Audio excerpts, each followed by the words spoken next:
ഇറാനെതിരെ പുതിയ ഉപരോധങ്ങൾ ഏർപ്പെടുത്തി ബ്രിട്ടൻ. യുക്രൈനെതിരെയുള്ള യുദ്ധത്തിൽ ഉപയോഗിക്കുവാൻ റഷ്യയ്ക്ക് ബാലിസ്റ്റിക് മിസൈലുകളും മറ്റ് ആയുധങ്ങളും നൽകിയതിനാണ് ഇറാനെതിരെ യുകെയുടെ നടപടി. ജർമ്മനി, ഫ്രാൻസ്, ബ്രിട്ടൻ എന്നീ രാജ്യങ്ങൾ സെപ്റ്റംബറിൽ ഇറാനെതിരെ ഏർപ്പെടുത്തിയ ഉപരോധത്തിന്റെ തുടർച്ചയാണ് പുതിയ ഉപരോധം. ആയുധങ്ങൾ കൈമാറാൻ സഹായിച്ച ഇറാന്റെ ദേശീയ വിമാന കമ്പനിയുടെയും സർക്കാർ ഉടമസ്ഥതയിലുള്ള ഷിപ്പിംഗ് കമ്പനിയുടെയും ആസ്തികൾ മരവിപ്പിക്കുമെന്ന് വിദേശകാര്യ മന്ത്രാലയം അറിയിച്ചു. ഇറാനിൽ നിന്ന് മിസൈലുകൾ എത്തിച്ച പോർട്ട് ഒല്യ 3 എന്ന റഷ്യൻ ചരക്കു കപ്പലിനെതിരെയും ഉപരോധം ഏർപ്പെടുത്തും.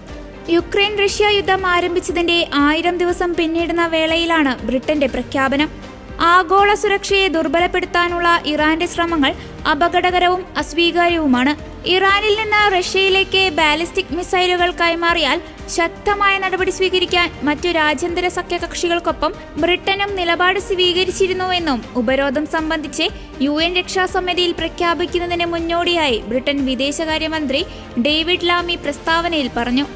US നൽകിയ ആയുധങ്ങൾ ഉപയോഗിച്ച് റഷ്യയിൽ ദീർഘദൂര ആക്രമണങ്ങൾ നടത്തുന്നതിൽ യുക്രൈനുമേൽ ഏർപ്പെടുത്തിയിരുന്ന വിലക്ക് US പ്രസിഡന്റ് ജോ ബൈഡൻ നീക്കിയതിന് പിന്നാലെയാണ് റഷ്യയെ കൂടുതൽ പ്രതിരോധത്തിലാക്കുന്ന ബ്രിട്ടന്റെ നടപടി. ഇതിനിടെ US നിർമ്മിത മിസൈലുകൾ റഷ്യക്കെതിരെ ഉപയോഗിക്കാൻ പ്രസിഡന്റ് ജോ ബൈഡൻ അനുമതി നൽകിയതിനെതിരെ മൂന്നാം ലോക യുദ്ധത്തിന്റെ ആരംഭമാണിതെന്ന് റഷ്യ പ്രതികരിച്ചു. ഉടൻ തിരിച്ചടിക്കുമെന്നും മുന്നറിയിപ്പ് നൽകി. ഉത്തര കൊറിയയിൽ നിന്നുള്ള 10,000-ലേറെ സൈനികർ റഷ്യൻ സേനയോടൊപ്പം യുദ്ധമുന്നണിയിലെത്തിയത് കണക്കിലെടുത്താണ് US-ന്റെ നയംമാറ്റം.